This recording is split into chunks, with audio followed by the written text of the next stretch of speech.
नमस्कार, पंचनामा सुन रहे हैं आप, जहां पे हम करते हैं खबरों की चीरफाड़।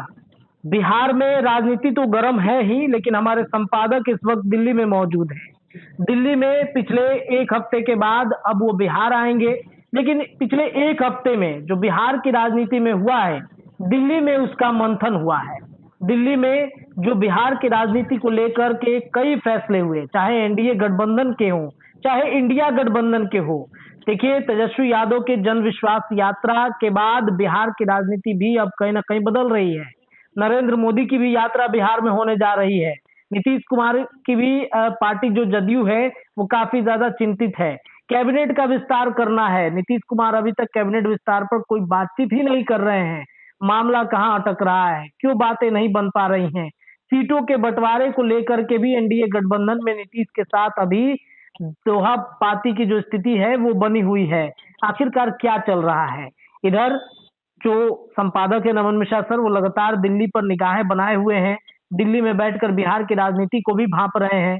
दिल्ली में कई फैसले ऐसे हुए हैं जो बिहार के राजनीति में आने वाले दिनों में बहुत कुछ बदलाव हो सकते हैं। हमारे संपादक जुड़ेंगे फोन लाइन पर, लेकिन सबसे पहले पंचनामा के जो टाइटल है वो जान लेना बेहद जरूरी है कि नीतीश की इंडी में वापसी के लिए 3 मार्च तक का अल्टीमेटम, फिर परमानेंट नो एंट्री। सर, सवाल ये है कि नीतीश कुमार तो अब एनडीए गठबंधन में आ गए हैं, तो फिर इंडी गठबंधन में जाने का अल्टीमेटम कौन दे रहा है? देखिए, ये चीजें डायरेक्ट रूप में होती नहीं है जी। मैं दिल्ली में लगातार पिछले 7 दिनों से यही एनालाइज करने की कोशिश कर रहा था कि एनडीए की सीटों के समीकरण को फाइनल करने में, चूंकि सब कुछ फाइनल हो चुका है जी। उसे अनाउंस करने में कौन सी देरी हो रही है। जी। उसे अनाउंस करने में सबसे बड़ी जो देरी हो रही है वो पशुपति पारस की जो एक सीट भाजपा ने उन्हें प्रपोज की है वो है अड़चन। और दूसरी तरफ कहीं ना कहीं जो उपेंद्र कुशवाहा और उनकी पार्टी को लेकर एक रणनीति जो भाजपा ने बना रखी है पहले से ही, वो बाधक बन रही है। जी जी। अब बात रही मुकेश सहनी की, तो मुकेश सहनी ने इस बीच में भी भाजपा से बातचीत की है। इस बात को लेकर मेरे पास कंफर्म इंफॉर्मेशन मिल चुका है। अच्छा अच्छा। तो कहीं ना कहीं जितने भी दल थे जी। एनडीए में, वो एनडीए में ही रहेंगे। सीटों को लेकर उनका जो बन रहा है समीकरण, उसे बनाने में निश्चित तौर पर देरी होती नजर आ रही है अब जी। और उसका मुख्य कारण मांझी और जो पशुपति पारस है और कहीं ना कहीं उपेंद्र कुशवाहा, ये तीनों जिस चीज को लेकर डिमांड कर रहे हैं वहीं पेच फंस रहा है। लेकिन जहाँ मांझी चाहते हैं कि मंत्रिमंडल में एक और सीट मिले, जिसे फिलहाल देना संभव नहीं है। नीतीश कुमार ने कई विधायकों को, सभी एनडीए गठबंधन के लोगों को ये प्रॉमिस कर रखा है कि उन्हें मंत्रिमंडल में जगह मिलेगी और वो भागे नहीं। अच्छा। तो ऐसा है कि अगर मंत्रिमंडल विस्तार कल वो कर देते हैं, ताकि सब कुछ तय है, केवल अनाउंसमेंट करना है। अगर वो कल कर देते हैं तो कल भी पेच फंस जाएगा। जिन लोगों को मंत्रिमंडल में जगह नहीं मिलेगी, प्रॉमिस किया हुआ था, वो फिर बागी हो सकते हैं और फिर तेजस्वी यादव फिर से जो अविश्वास है वो पेश कर सकते हैं। सारा गेम इसी का है। तो मांझी कहीं ना कहीं इस वजह से भाजपा उन्हें मनाने में लगी हुई है। गया की सीट है, इसके अलावा मांग तो उन्होंने बहुत सारी कर रखी है, लेकिन मंत्रिमंडल में अगर उन्हें एक और बर्थ मिल जाए तो वो एक सीट पर भी समझौता लोकसभा में कर लेंगे। जी। वहीं हम अगर बात करें उपेंद्र कुशवाहा की, उपेंद्र कुशवाहा 2 सीटों पर तो निश्चित तौर पर चुनाव लड़ रहे हैं। बिल्कुल बिल्कुल सर। इसलिए वो लगातार मांग कर रहे हैं। जी। जहाँ काराकट सुपौल कंफर्म लग रहा है, वहीं सीतामढ़ी और वाल्मीकि नगर और कई जगहों पर, जहानाबाद, इन जगहों पर प्रयास कर रहे हैं। इसी हड़बड़ी में उन्होंने पार्टी भी अनाउंस कर दी। अब खबर आ रही है कि जदयू के साथ कोऑर्डिनेट करने को लेकर जो भाजपा चाहती है कि उपेंद्र कुशवाहा पहल करें, उसमें कहीं ना कहीं उपेंद्र कुशवाहा इस बात को लेकर ऐतराज कर रहे हैं कि जब हमने गठबंधन भाजपा से किया तो हम समझौता जदयू से करें। जी जी जी जी। जैसे सर पर्व में भी आपने बताया कि उपेंद्र कुशवाहा की पार्टी अब नेगोशिएशन जदयू से करेगी, बीजेपी से नहीं करेगी। भाजपा ये चाहती है जी। लेकिन अब यहाँ एक और पेच है। अब क्योंकि भाजपा ने अपनी तरफ से 4-5 सीटें कंफर्म कर दी हैं चिराग पासवान की, तो चिराग पासवान के पास सीटों को संख्या ज्यादा होते हुए देखकर मांझी, उपेंद्र कुशवाहा, पशुपति पारस, इनके प्रत्याशी सीधे तौर पर माने चिराग पासवान के यहाँ दौड़ लगा रहे हैं। अच्छा अच्छा। चिराग पासवान दिल्ली के किशोर को पता चले गए, लेकिन भीड़ उनके यहाँ लगी रही। जी वो किसी से मिल नहीं रहे हैं।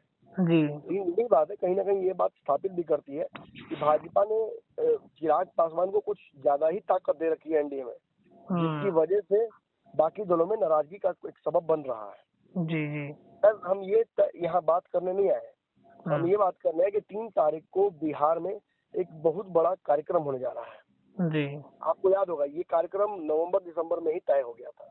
इंडिया गठबंधन जो बना था, जिस गठबंधन के प्रणेता के तौर पर नीतीश कुमार उभरे थे, जिसमें अखिलेश यादव और ममता बनर्जी और बाकी नेताओं को भी जगह दी गई थी, लेकिन ये गठबंधन नीतीश कुमार की वजह से ही हल्का हुआ। भाजपा और बाकी जो इंडिया गठबंधन है उसके सामने इंडिया गठबंधन काफी तेजी से उभर के आया था।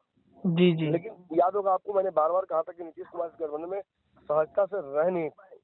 जी सर बिल्कुल। तो सर आप उनकी एक्सपेक्टेशन है वो पूरी नहीं हो पा रही इस गठबंधन में। शुरुआती दौर से सर ये आप लगातार बात कह रहे हैं कि नीतीश कुमार की असहजता बढ़ रही है, और उन्होंने सर गठबंधन तोड़ने के बाद अपना स्टैंड क्लियर भी किया कि नाम को लेकर के हम चाहते थे कि नाम दूसरा हम रखे थे, ये लोग नाम बदल दिए।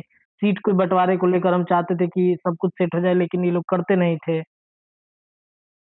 देखिए बात तो नीतीश के रणनीतियों पर ही अभी भी इंडिया गठबंधन में हो रही है, लेकिन समस्या इस बात की है कि नीतीश कुमार के रहते हुए किसी ने भी ये पहल नहीं की कि वो इस गठबंधन में रहे। जी नीतीश की अविश्वसनीयता और पॉलिटिकल जो बार बार जो बदलाव वो करते हैं, पलटते हैं, वो भी इसका एक बड़ा बाधक बना। लेकिन फिर भी नीतीश कुमार ने चूंकि गठबंधन का निर्माण किया था, तो उन्हें थोड़ी जिम्मेदारी दी जा सकती थी।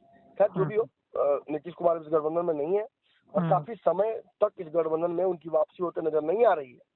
जी तो ऐसे में एक बड़ा सवाल ये खड़ा होता है कि क्या नीतीश वापस गठबंधन में आएंगे। देखिए राजद तो चाहती है कि वो इस गठबंधन में आए। राजद ने उनके लिए सारे दरवाजे, खिड़की, रोशनदान खोल रखे हैं। बिल्कुल बिल्कुल सर। लेकिन जिस तरह से राहुल गांधी एक्टिव हो गए हैं नीतीश जी जाने के बाद, आप देख लिए बिहार में राहुल गांधी की लगातार रैलियां हो रही हैं। जी ये इस बात का भी परिचायक है कि नीतीश कुमार ही राहुल गांधी के रास्ते में सबसे बड़ा बाधक बन रहे थे, क्योंकि नीतीश कुमार को राहुल की कुर्सी ही चाहिए थी। जी और अब नीतीश जब अलग हो गए हैं तो राहुल के लिए बड़ा सहज हो गया है इस गठबंधन को लीड करना, खासतौर पे बिहार पे ध्यान देना। हाँ, अब दिक्कत क्या है कि तेजस्वी यादव चूंकि ऑफर कर रखा है, जी लालू यादव भी बोल चुके हैं कि हमें नीतीश जब आएंगे हम उनके लिए तैयार हैं। तो ये एक नया सस्पेंस क्रिएट कर रहा है इंडी गठबंधन और एनडीए दोनों में। जी अब रही बात कब तक नीतीश की एंट्री हो सकती है, तो 3 तारीख को राहुल गांधी और तेजस्वी यादव दोनों ने मिलकर पटना में एक बड़ा कार्यक्रम करने का आयोजन कर लिया। जी जी बिल्कुल। जो रैली सितंबर, अक्टूबर, नवंबर में होने वाली थी, उसे बढ़ाकर आगे कर दिया गया था, और अब वो रैली मार्च में होने जा रही है। जी मार्च में इस रैली को लेकर तैयारी पूरी हो चुकी है। जो बची कुछ रणनीतियां हैं उनको भी फाइनलाइज किया जा रहा है। 3 तारीख डेट तय हो चुका है। उस दिन राहुल गांधी और तेजस्वी यादव और बाकी विपक्ष के नेता जो है वो मौजूद रहेंगे बिहार में, और वो इस कार्यक्रम के तहत एक बड़ी चुनौती वर्तमान जो एनडीए गठबंधन है उसको देने की तैयारी कर रहे हैं। लेकिन चूंकि इसमें नीतीश नहीं है तो इस गठबंधन का बिहार में बहुत भविष्य नजर नहीं आ रहा है। जी सर। तो ऐसे में यही नीतीश कुमार को जो कॉरिडोर ऑफ अनसर्टेनिटी दिया जा रहा है लालू और तेजस्वी के द्वारा, कि आप आ सकते हैं, आपके रास्ते खुले हैं, लेकिन सिर्फ सीटों का समीकरण भी फिलहाल दिल्ली में बनता नजर नहीं आ रहा है। जी तेजस्वी जिस तरीके से यात्रा निकाल रहे हैं और वो बार बार मंचों पर बोल रहे हैं कि नीतीश कुमार बेचारे हैं, जी ये नीतीश की वर्तमान स्थिति को भी एक्सप्लेन करता है इस गठबंधन में। नीतीश सीएम जरूर हैं, सारे विभाग उनके पास महत्वपूर्ण जरूर है, लेकिन सीटों को लेकर यही खबर आ रही है कि 12 सीटों से भी कम नीतीश कुमार को मिल सकती है। जी जी जी उस पर भी भाजपा के प्रत्याशी होंगे, और उन्हें आरएलएम जो उपेंद्र कुशवाहा की पार्टी है, मायावती की पार्टी जो है, पारस की पार्टी जो है, उन सबको एडजस्ट करना होगा उन प्रत्याशी को। तो आप समझ रहे हैं ना कि कहीं ना कहीं नीतीश को अपने डिसीजन दबाव भी डाल दिया गया है। और यही वो 3 दल है जो फिलहाल एनडीए गठबंधन में बहुत सहज नहीं है। सर यही चिराग ने सरकार का हिस्सा बनने से मना कर दिया और उनके पास नेगोशिएटिंग पावर बढ़ गई, तो वो अपना उस तरफ कंफर्टेबल है, लेकिन ये फंस गए सारे लोग। तो यही सब सीटों का बंटवारा तो इंडिया गठबंधन में भी हो रहा था नीतीश कुमार के लिए। कई कांग्रेस के लोग कह रहे थे कि आप कम कीजिए, वाम दल कह रहा था कि आप कम कीजिए। तो इसी सीट के दबाव के चलते नीतीश कुमार इधर भागे थे कि मेरा 17 सीट बचा नहीं, रहेगा। ऐसा नहीं, नीतीश कुमार की सीटों को लेकर कोई कंफ्यूजन नहीं था। जी। नीतीश 17 में से पिछले चुनाव में 16 सीटें जीते हैं। जी, राजद जितने चुनाव 20 के आसपास चुनाव सीटों पर लड़ी थी, उसमें से केवल 0 सीट वो जीती थी, 0 यानी एक भी नहीं। जी, तो नीतीश का नेगोशिएटिंग पावर हमेशा अपर हैंड था उनका इस स्थिति में। जी, तो नीतीश को महागठबंधन में बहुत समस्या ये नहीं थी कि वो उनको टिकटें नहीं मिलेंगी, उनको दिक्कत इस बात से था कि जीतेंगे कितना, इसीलिए उन्होंने एनडीए गठबंधन छोड़ा था। और अब जो वर्तमान स्थिति है उसमें नीतीश कुमार को भले प्रलोभन दिया जा रहा है, लेकिन जी। नीतीश बहुत कंफर्टेबली इस तरफ है और वो वर्तमान में मतलब मुझे काफी 1-2 सालों तक तो बिल्कुल नजर नहीं आ रहे हैं इस गठबंधन को छोड़ते हुए। रही बात बाकी दलों की और तेजस्वी और राहुल गांधी की, तो राहुल गांधी भी चाहते नहीं कि नीतीश कुमार इस तरफ आए, ये कंफर्म है।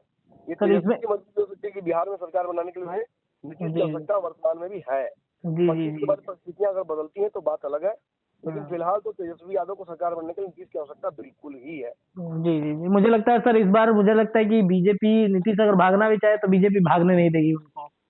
नहीं नहीं, बिल्कुल नहीं भागने देगी। जो वो चाहेंगे उन्हें मिलेगा। जी, हर लेवल पे समझौता होगा। बिल्कुल सर।